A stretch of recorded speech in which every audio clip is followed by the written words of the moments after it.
the American people stand firm in the faith which has inspired this nation from the beginning. We believe that all men have a right to equal justice under law and equal opportunity to share in the common good. We believe that all men have the right to freedom of thought and expression. We believe that all men are created equal because they are created in the image of God. From this faith, we will not be moved.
Hello, and welcome to the Freedom of Thought podcast. I am your host, Paladino Joey, or Joey Awajan. Freedom of Thought is available on all of your favorite podcasting apps. I thank each and every one of you once and always for downloading and listening to this show. It is a great pleasure to be back on board with you once again today.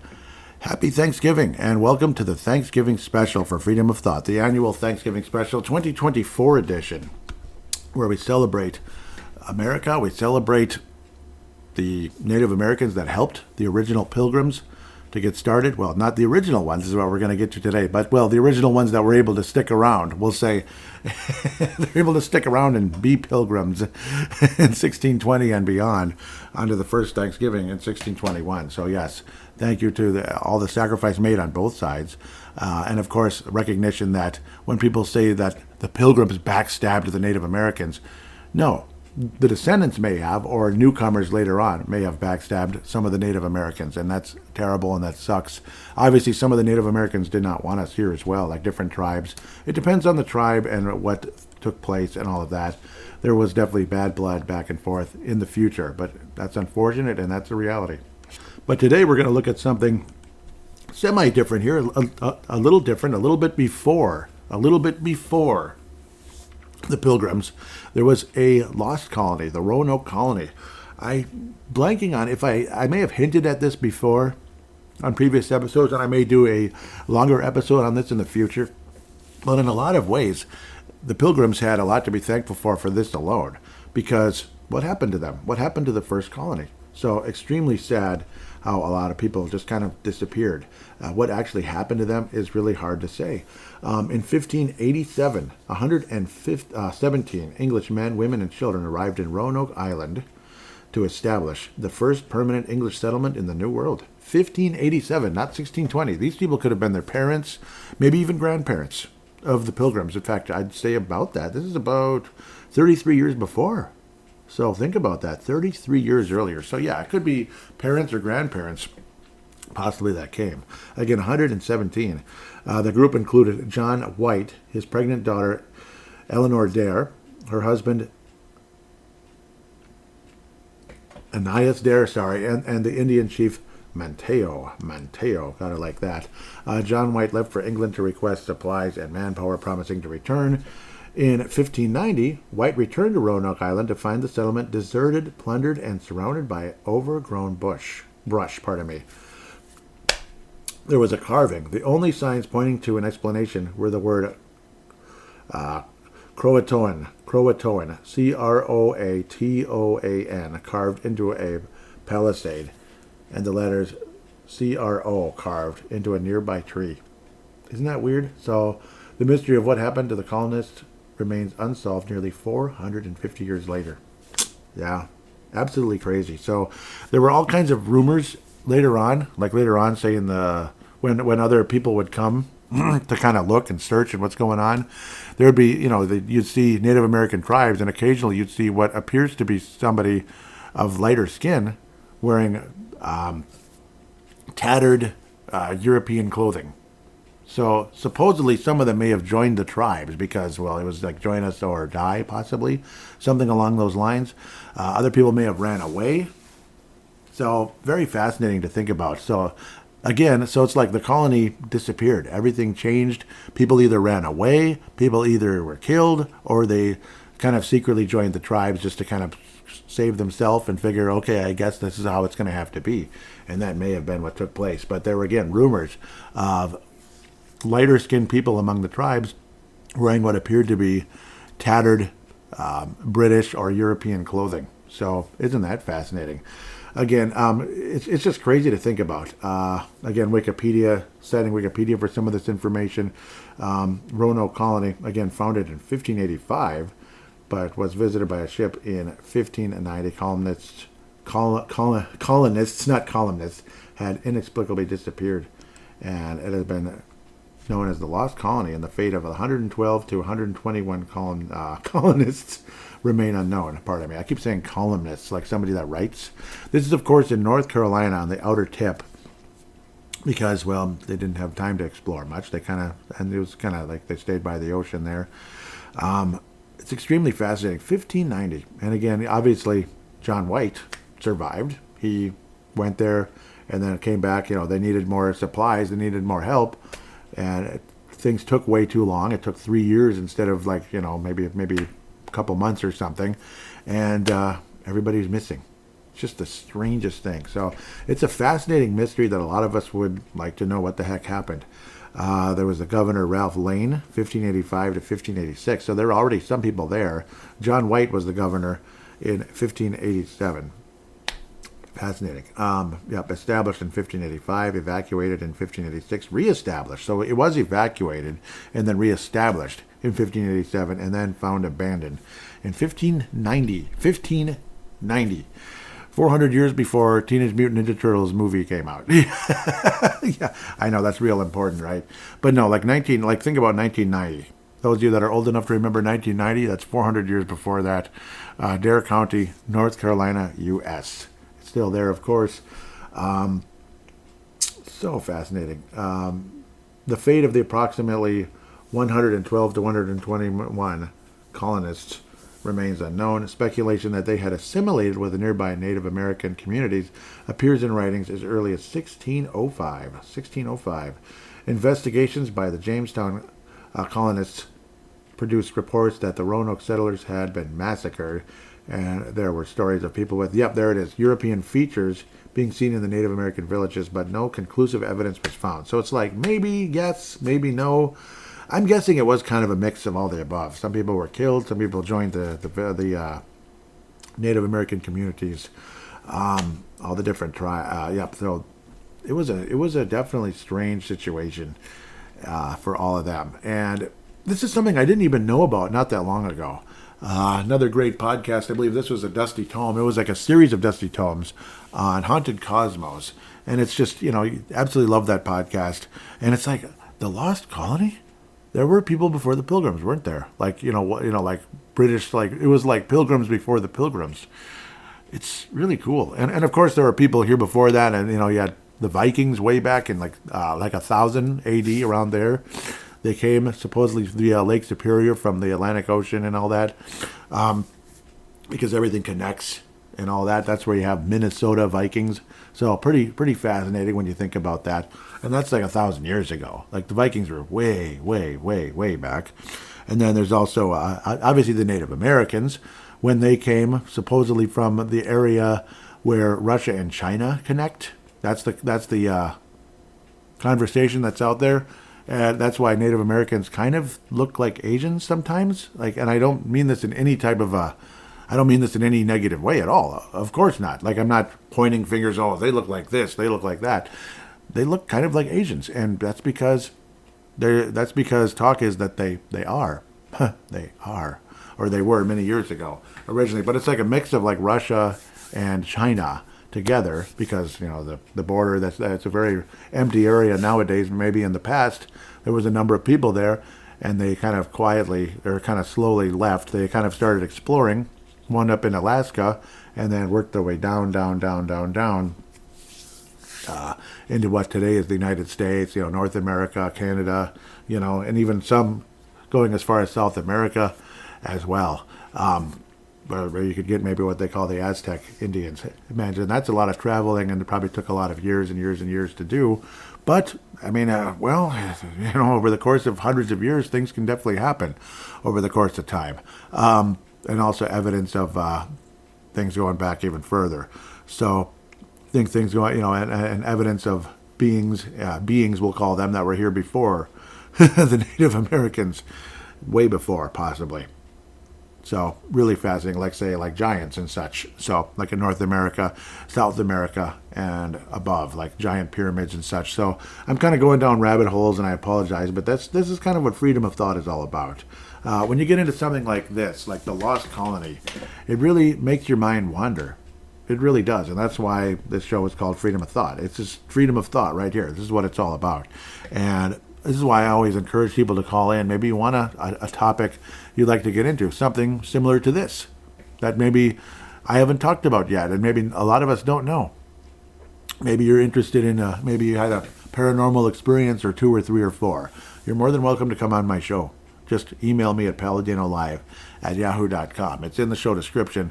Also now, there's a TikTok. I guess it's it's paladino.live. Eventually it's going to be Paladino Live, but it'll be the same account. I accidentally put the dot in. Like, the TikTok account used to be joey.awajan, but I decided let's make it Paladino Live Productions. So, yeah, there's that. That's kind of where all my podcasts can be linked to that one TikTok account, so I could finally maybe get something going, get this show out there some more, which would be nice, because I don't know, this show needs some more momentum. It needs people to share it, and I need some guests on the show on occasion too, and I'd love to have you. You got any type of experience, or just like a long phone call. Simply use your smart device if you just want to go around that direction, like Gerald did a while back. It was about a 17-minute call, and it was awesome, where he talked about talked about the whole GMO foods and such in the farming industry, and kind of defending things a bit where there may be a bad rap on certain things, and at the end of the day. So, yeah, I'll listen back to that show if you want to listen to it. Obviously, keep America healthy. Keep America healthy. Yep. But, yeah, all kinds of topics we can get into, stuff like that. Obviously, things like this, mysteries like this, the Lost Colony, because they were real people. This is not a myth. This really happened, and people disappeared, and we don't know. They may have been massacred, but I think it was a mix. I think, and it's probably the most fascinating thing of all. See, like, massacred is like the sad, crappy ending, and it sucks. Like, they're all dead, they're all killed, and that's depressing. Like, what the heck? Like, why did that happen in the first place? I don't know. Did somebody start some kind of fight with the Native Americans, and they said, "All right, you SOBs, you're done," or God only knows what really happened. But the fascinating part of the whole story is like the possibility of European features being seen in Native American villages, but no conclusive evidence was found. So it's really interesting, man. And you know how those generations would have disappeared. Obviously, people don't live forever. Obviously, maybe they didn't live long lives after that because things were changed so much. It was probably just completely different, kind of scary environment a little bit. Things just not the same. You're not living with your family anymore, or maybe some of you are, but I don't know. And again, people just don't live forever. And once they were gone, that was it. There was just Native Americans again until the Pilgrims came in 1620 on the Mayflower, which they again used part of that wood to build, to build houses and such in the original colony. Well, yeah, the original colony that stuck.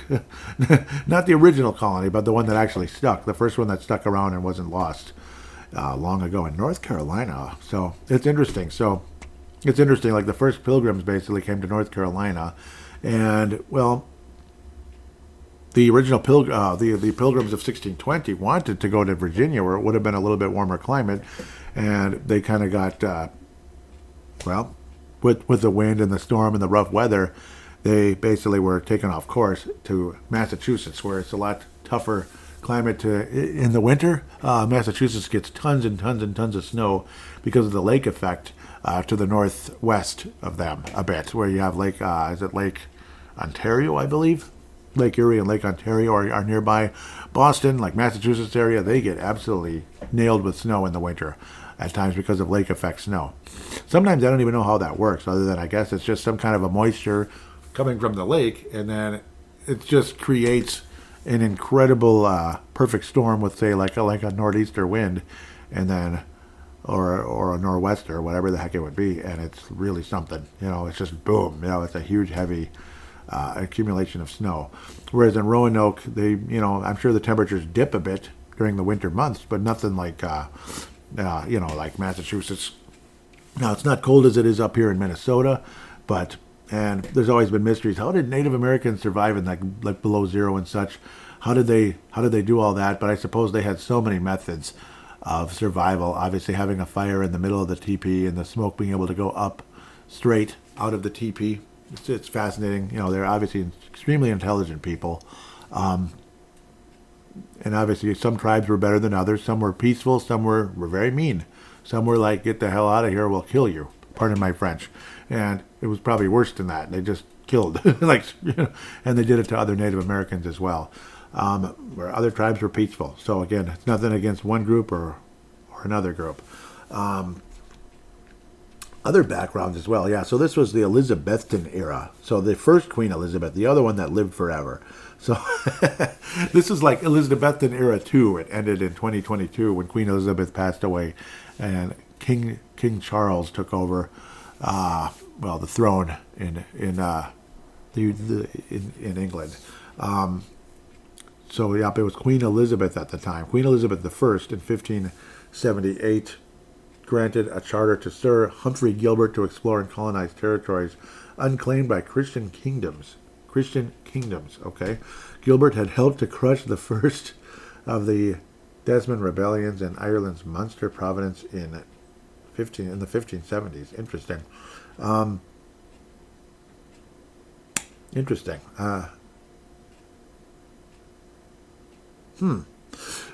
Yeah, it kind of goes all over the place. Yeah, all kinds of crazy stuff that took place. This is obviously before all of that. Man, yeah, it's really interesting. This obviously goes before all these when the Lost Colony wasn't the Lost Colony. It was like a new colony in Roanoke, North Carolina. But unfortunately, Roanoke Island, unfortunately though, obviously everything got everything disappeared, and it's a giant mystery what took place. But I think it's a combination of things, truly. There was also a colony in Virginia. Yep, yeah, because I know there had to have been some, because they talked about Virginia when it came to the 1620 Pilgrims.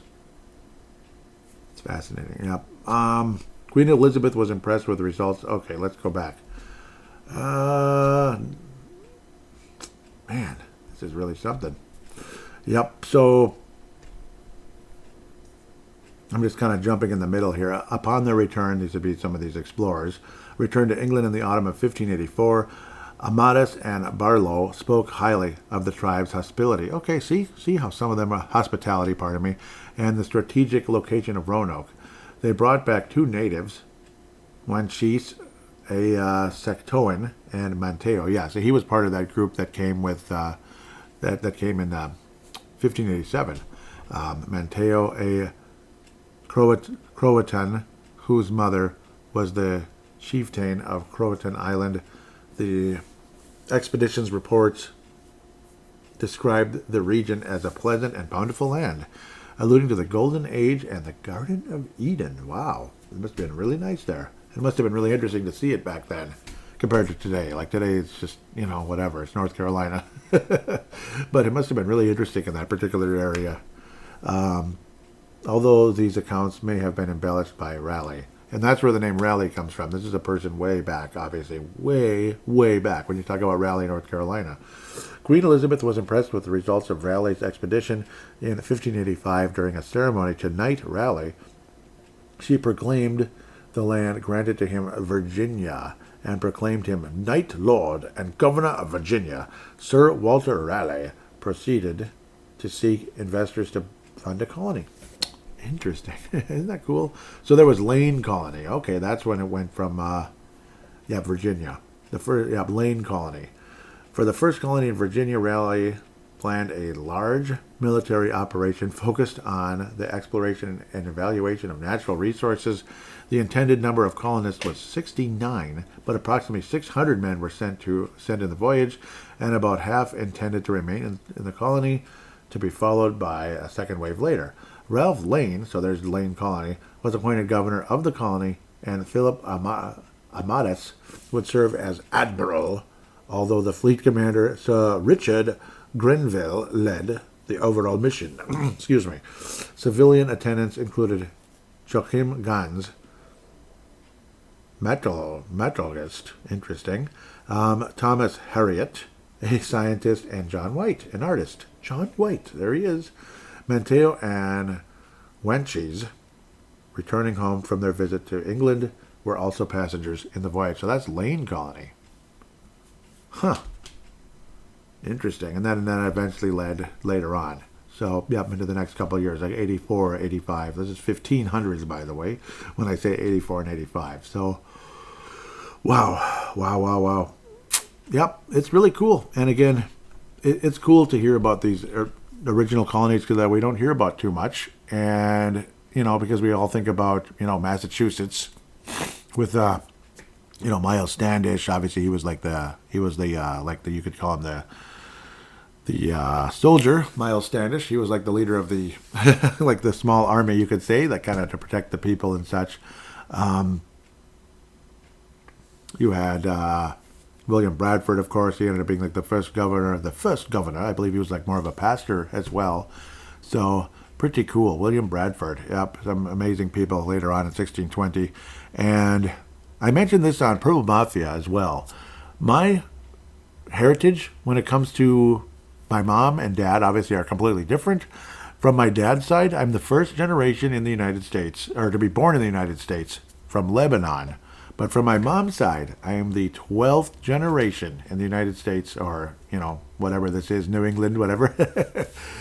12th generation from Simon Willard, starting in 1635, when people like William Bradford and others were still very much alive, in 1635 in Massachusetts. So he probably met those people and interacted with them, and apparently a very large Christian, originating from Kent in England. Kent, that's like a region in England, Kent, like Kent Herbeck, the former Minnesota Twin first baseman, and Kent, whatever. Yeah, obviously there's people get hops from Kent apparently for like beers like Sam Adams and such in Massachusetts. See, so it's all kind of fascinating what all kind of comes together.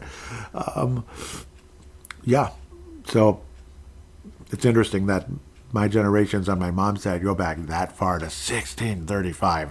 So otherwise, my dad arrived here in 1963, the day John F. Kennedy was assassinated. 11/22/63, pardon me. So absolutely crazy.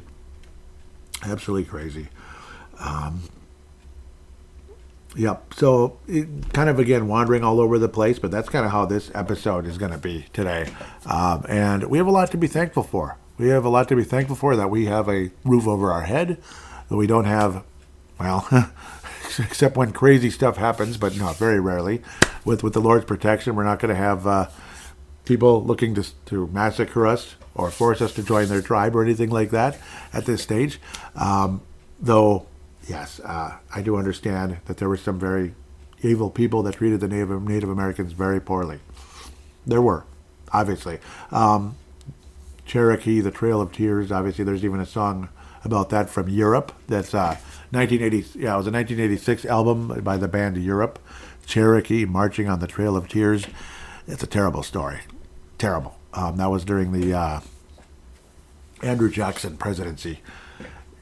Obviously that's something to look up. We may have an episode about that someday. So, yes, that's bad. It's bad. That was one of the worst things that a president could do. And I don't know, forcing people to move away like thousands of miles, that's messed up. Hundreds to thousands of miles, that's crazy.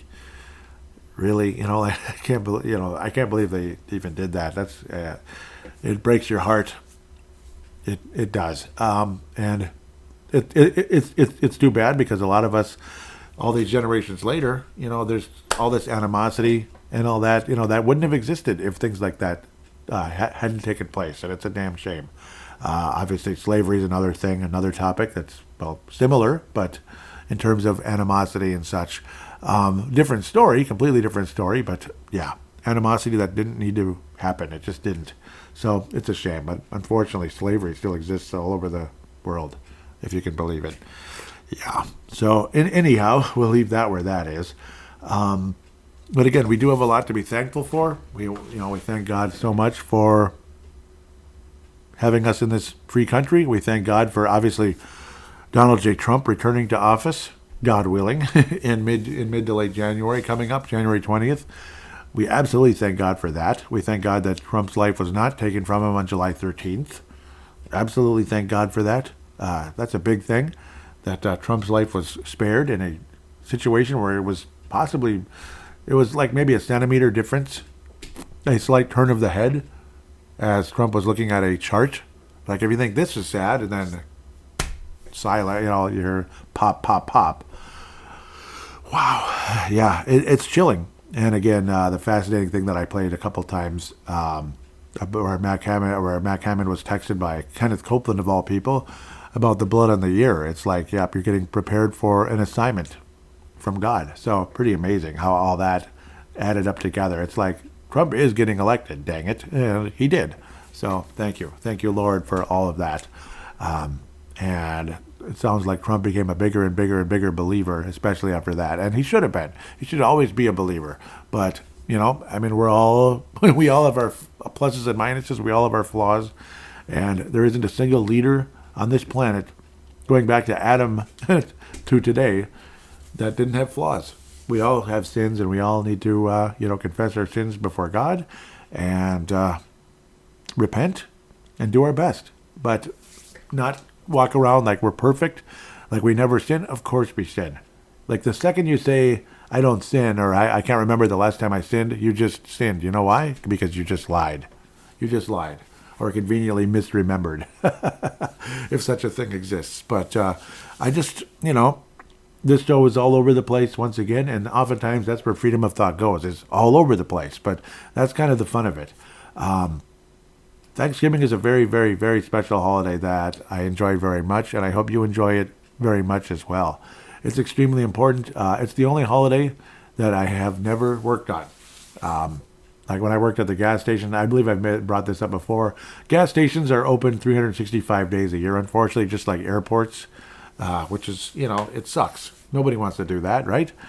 But it's open all the time. Some people want that overtime so bad and da-da-da, or they don't care about this particular holiday or that particular holiday. Well, believe it or not, I had worked Christmas once at the gas station. I had worked July 4th a couple times. Unfortunately, that was annoying, but it's how it goes. Usually it was in the morning, though, so it's not too bad. With the lawn service, always had to work on July 4th unless it was Saturday or Sunday. So there's that. Memorial, Labor Day, those are both Mondays, always doing lawns, even if I'm off of regular work and this and that. Easter, I'd worked a couple times at the gas station. I think I did once or twice at the gas station on Easter. Pretty sure, at least once or twice. It wasn't very that might be the other one, but that's, in some ways, it's like my second favorite holiday, or one of the most underrated ones of the year. So we'll talk about Easter when the time comes, because it's exciting as you're heading into spring. We'll talk about more about that. But it's like, I'd work every single holiday to get to the point now that I've babbled forever. The only holiday I haven't worked on, other than helping around helping my parents and such at the house, because that's where we go usually, is helping there, is Thanksgiving. Thanksgiving is the only holiday I've never cut grass or da-da-da. Obviously, usually you hope that we're done, but oftentimes we did have to work on Black Friday and beyond. But yeah, never worked on Thanksgiving once in my life, and I don't plan on it. Other than doing podcasts, of course, like this.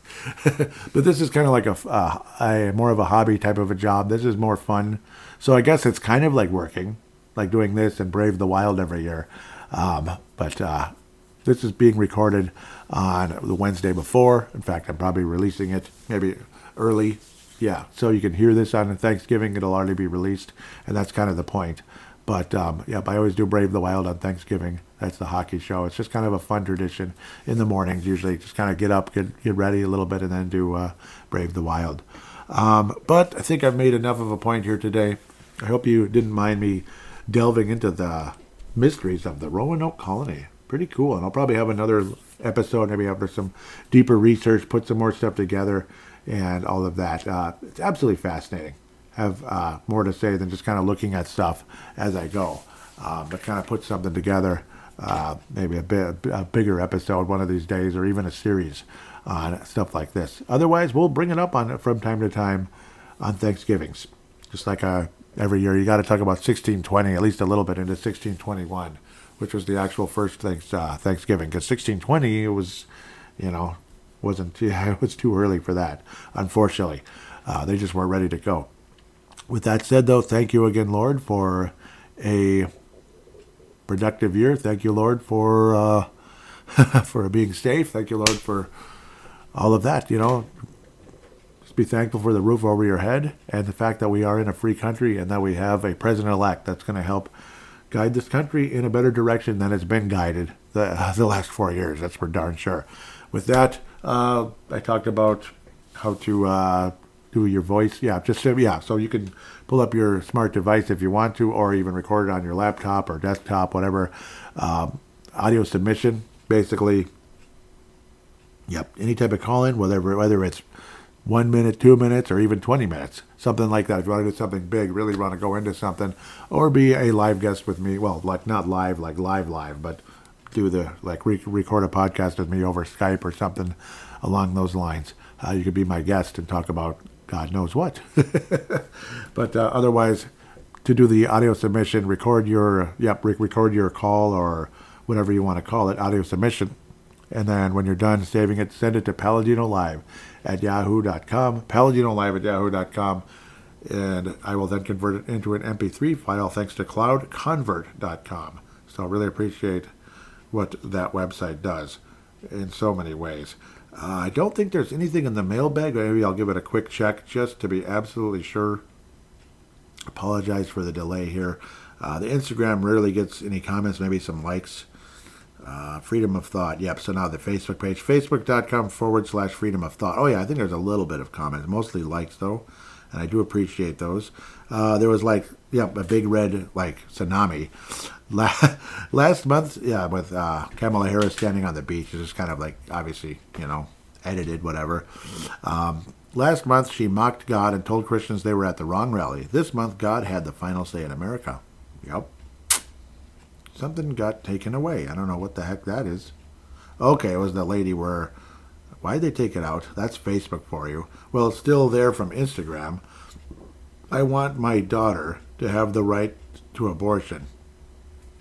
Yeah. And it's think about what she's saying. I want my daughter to have the right to abortion. It's just unbelievable. It's stupid. I don't understand why they took it away. So stupid. Why would they do that? They're saying it's false. Screw you, Facebook. That is nonsense. It's not false. She held it. Maybe they're saying it was altered. But even if, who knows? That's stupid. Yeah, but that's Facebook for you, though. Anything, they took it away from there, too. Okay, now I can see it. I want my daughter to have the right to abortion that I didn't have. So what are the fact checkers saying? That it's just false? The information's not available. Oh. Interesting. Well, yeah. So, who knows? Well, if it's true, it's pretty ridiculous. That was the whole point. So, my apologies to that. With that said, I just want to thank you for listening so much. Please share the show if you could with your friends and colleagues and such. And, if you have some conservative friends, some conservative Christian friends, or people that, and people that get like to, think about things, like to kind of like let their mind wander, like the Roanoke Colony. Fascinating stuff, whatever the topic is. But let them know about the show, and hopefully they listen and they share it with their friends as well. Of course, I want to wish each and every one of you a happy Thanksgiving. And until next time, God bless you and God bless the United States of America.